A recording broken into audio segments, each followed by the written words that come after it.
the 26th, 2022.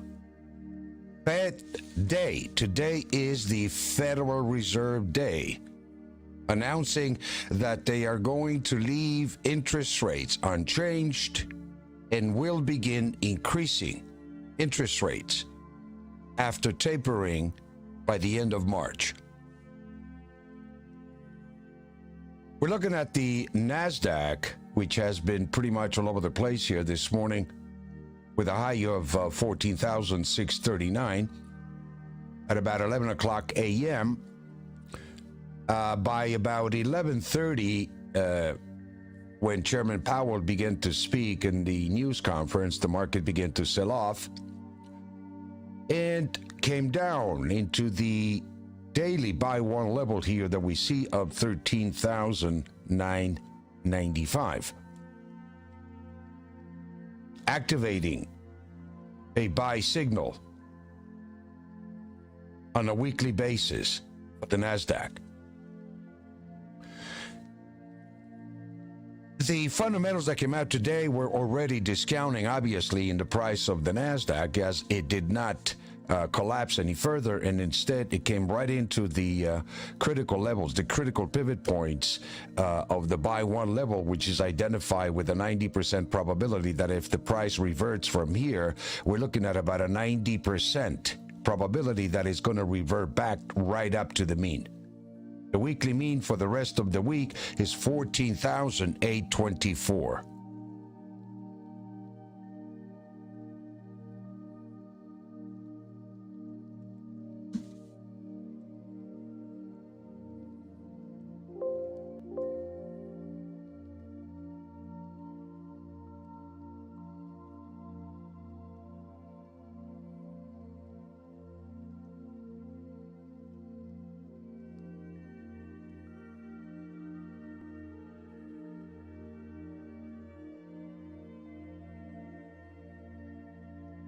Let's take a look at gold.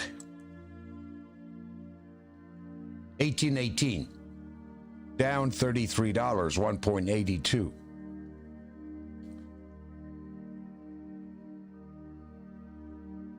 Roughly at about 5:45 a.m., the market was trading right around the average of 1846 daily and above the average of the weekly average of 1830. The annual average that we've been looking at is 1840. And we began to see volatility about 11 a.m. By 11:30, when Chairman Powell had his news conference, the market reverted down into this area, making a low of about 1820.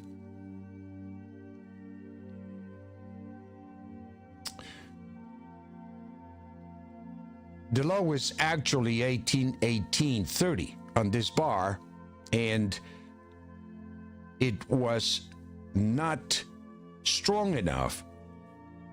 The downdraft was not strong enough to come down into the buy one level of 1811, which is indicating it was a weekly buy trigger that we were looking for. We've been preparing our traders in our Discord private trading room, and if you've been watching here as an audience, I've been pretty much working with these numbers here for the rest of the week, and we've been looking at these levels indicating that if the market comes down into this blue level that you see here between the buy two daily of 1826 and the buy one weekly of 1811, you're looking at a pretty high probability mathematically that the market can revert from here. And that's what the expectation is, and so we are beginning to see the market reverting from here. We took a day trade and bought the market here in anticipation of the market rallying, but we had a maximum loss of $1,000 per contract, which is what we have as a catastrophe stop. On this bar, it activated a fake buy signal, and the market came down, and took us out with a maximum catastrophe stop. So what this taught me today, and what I'm sharing with you today, is that regardless of any stop methodology that you have, and the VCPMI here does not recommend using stops, straight stops. It uses the close of the 15-minute bar for you to enter or exit a trade. And so regardless of that methodology and regardless of any system, you want to make sure that you have a very sound risk management, dollar management, that if it falls below that price level, that you get out. And in this case, $1,000 was our maximum catastrophe stop, and we got out. Some days you win, some days you lose. But it is a measured management, risk management application. And that is relative to your account, that is relative to your individual position with regards to tolerance for risk. And so a maximum catastrophe stop of $1,000 on day trading, I think, is more than enough. You can always get back in if the market reverts and activates a signal again. So we are in a bearish weekly price momentum into an area daily so far that is indicating a level of buy-in, or where the probabilities are that you want to accumulate supply here. The signal would be a close above about 1826. We get above 1830 on gold, then we are activating the 1855 levels once again.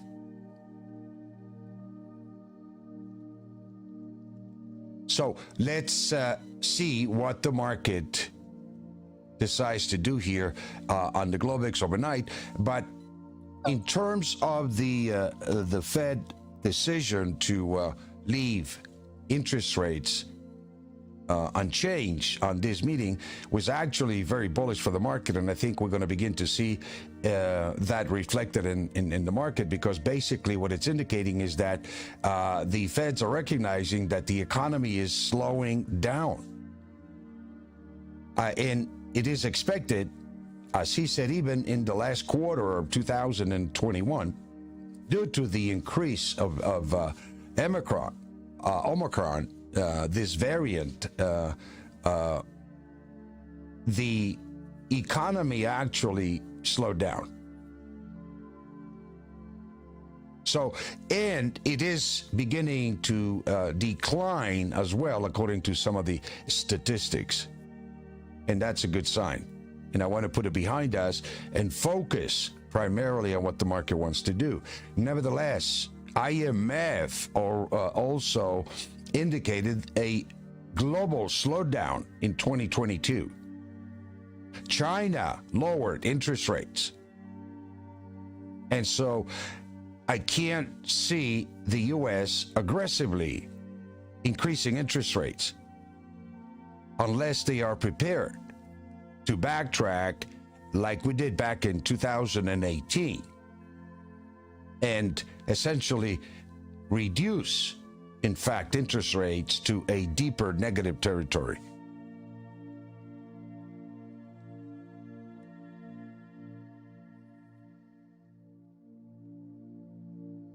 I think it's a matter of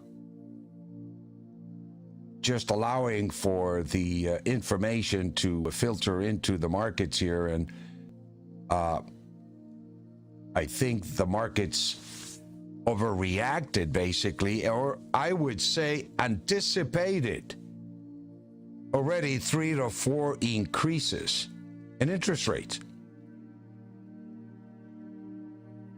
And obviously you saw this week the temper tantrum that we had in the stock indices. The NASDAQ was the lowest since 2008, but it was the lowest level that essentially was able to come back and erase a 5% deficit, which was the worst since 2008. The S&P had the biggest comeback. The Dow had the biggest comeback in 2 years. It was a historic Monday comeback. The market is telling us something, as it did back in 2020, when everybody expected for the world economy to collapse. And on March 2020, after the market made the low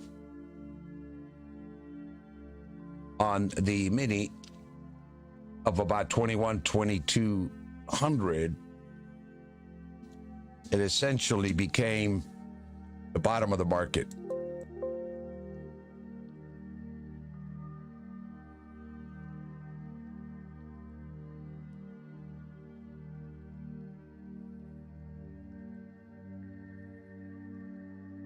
And the stock market doubled since.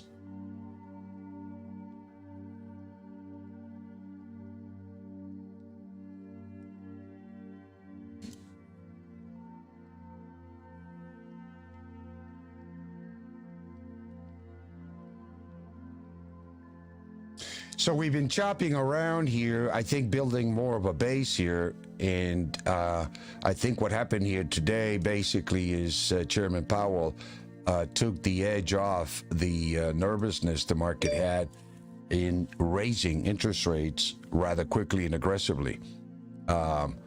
So far we've seen a rejection of these lower levels here, and we've activated some buy here, some buy signals here.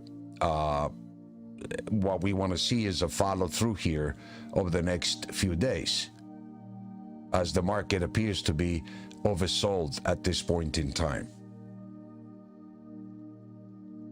The one that had the biggest correction of them all was the NASDAQ, and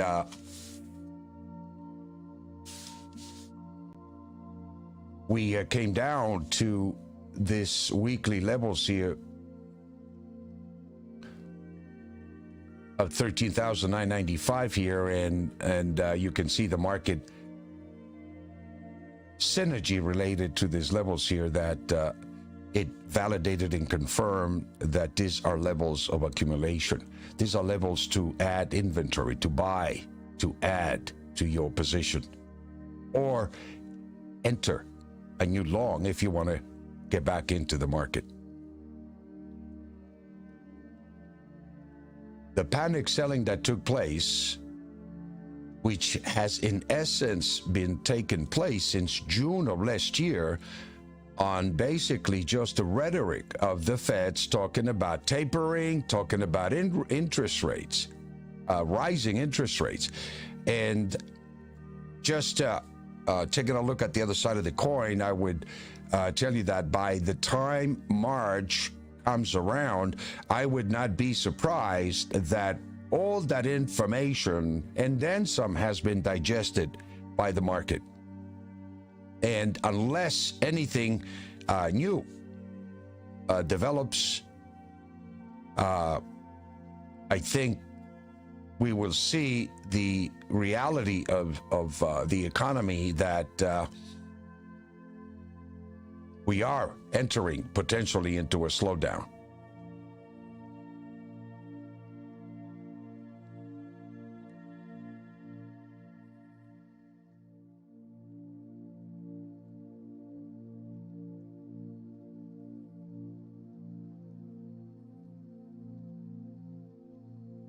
So I think this today was a bit volatile based on the Fed meeting here. We are maintaining our positions long in precious metals, gold and silver, and I am recommending over the long haul here, if you have a chance, to buy this market at these levels here, I think it's offering a historic, I would say, historically undervalued asset across the board, particularly for the silver market.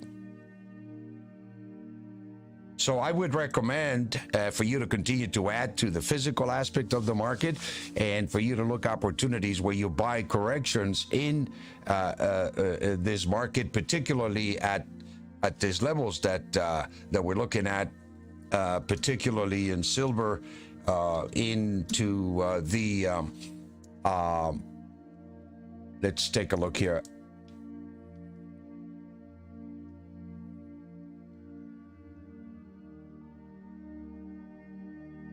The 2344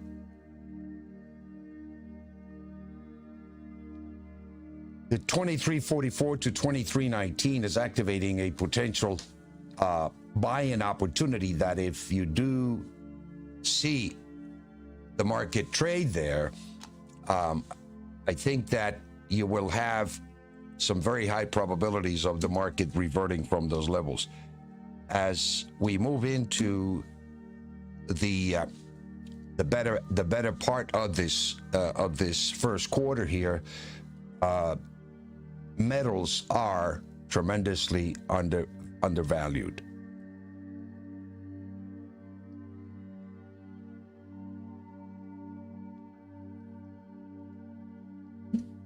Particularly in silver. So any chance that you have to purchase the market around these levels here, 2340 all the way down to 2319, would be a great area to accumulate. Let's see what happens here overnight, and we'll take a look here tomorrow and see if we have a follow through here. But we'll be updating tomorrow at 7:30, at 7 o'clock Pacific Standard Time. In the meantime, my friends, be well.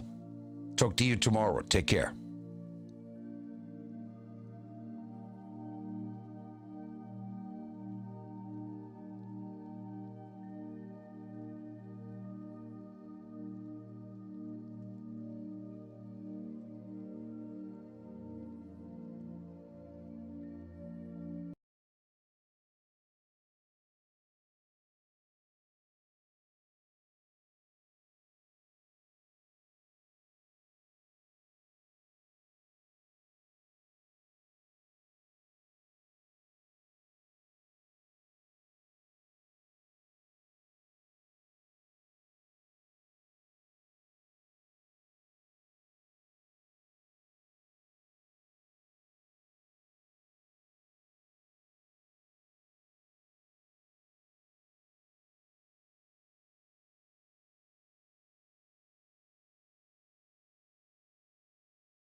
Hello? Hello? Hey, you're still live. Hello?